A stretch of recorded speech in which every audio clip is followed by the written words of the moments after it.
안녕하세요. 류마지기 유창길 원장입니다. 오늘은 충격 후에 류마티스 관절염이 발생된 경우에 대해서 설명을 드리겠습니다. 관절에 충격을 받은 이후로 류마티스 관절염이 발생된 환자분의 사례입니다. 스키장에서 넘어진 후에 고관절에 충격을 받았습니다. 고관절 통증 때문에 체해 충격파도 하고 정형외과에서 계속 고관절에 대한 치료를 했는데 그래도 고관절 통증이 가라앉지 않고 프롤로 주사도 맞고 고관절에 이제 프롤로 주사 맞은 거죠. 그래도 계속 아프다. 그러다 보니까 왜 안 낫는가 고민이 되다가 대학병원 가서 좀 더 정면에 검사를 해보고 MRI를 찍어보니까 고관절 활액막염으로 진단을 받았죠. 그러니까 활막에 염증이 생긴 거고 피검사를 했더니 항해강체가 양성으로 나왔다. 약한 양성으로 나왔는데 항해강체가 양성이라는 것은 자가면역 질환의 가능성이 있다는 것이죠. 류마티스 관절염으로 의심된다고 진단을 받았습니다. 그래서 지금 현재도 고관절 통증이 그대로 있고 고관절 때문에 고관절이 아프니까 걸을 때 쩔뚝거리게 되고 통증을 느끼게 되고요. 다리 길이도 차이가 날 수가 있습니다. 루푸스로 고관절 괴사가 오는 분들 보면은요, 루푸스 환자분들 중에서 고관절이 아프거나 고관절 괴사가 오는 분들 보면 걸을 때 심하게 쩔뚝거리고 통증이 옵니다.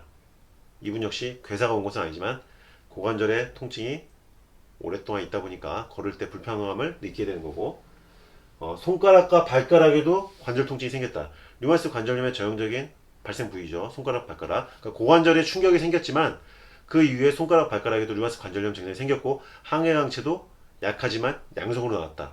결국 충격 이후에 고관절 통증이 발생돼서 활액막염으로 진단받고 손가락, 발가락에 증상이 나타나면서 결국은 류마티스 관절염으로 바뀐 경우인데,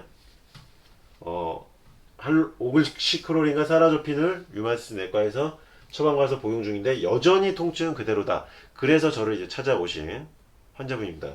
어떻게 관리해야 하는지 조언 부탁드립니다. 이렇게 질문 주신 다음에 저를 찾아오셨는데, 이분 같은 경우는요, 충격에 의해서 류마티스 관절염이 잠재되어 있던 것이 드러난 것으로 보셔야 되겠습니다. 우리가 어딜 맞았다고 넘어져서 충격을 받았다고 해서 류마티스 관절염이 생긴 것은 아니라고 볼 수 있고요.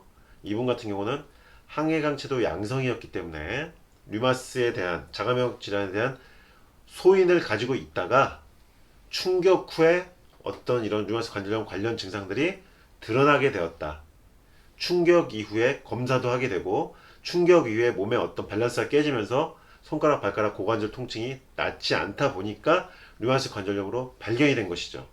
그러니까 이런 경우는 충격 자체가 류마티스 관절염을 발병하는 것은 아니다. 하지만 류마티스 관절염 소인이 있던 분들은 충격 이후에 그 통증이 가라앉지 않으면서 류마티스 관절염이 본격적으로 활성화된 경우가 있다는 것입니다.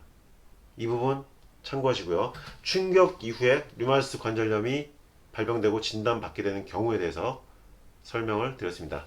류마지기 유창길 원장이었습니다.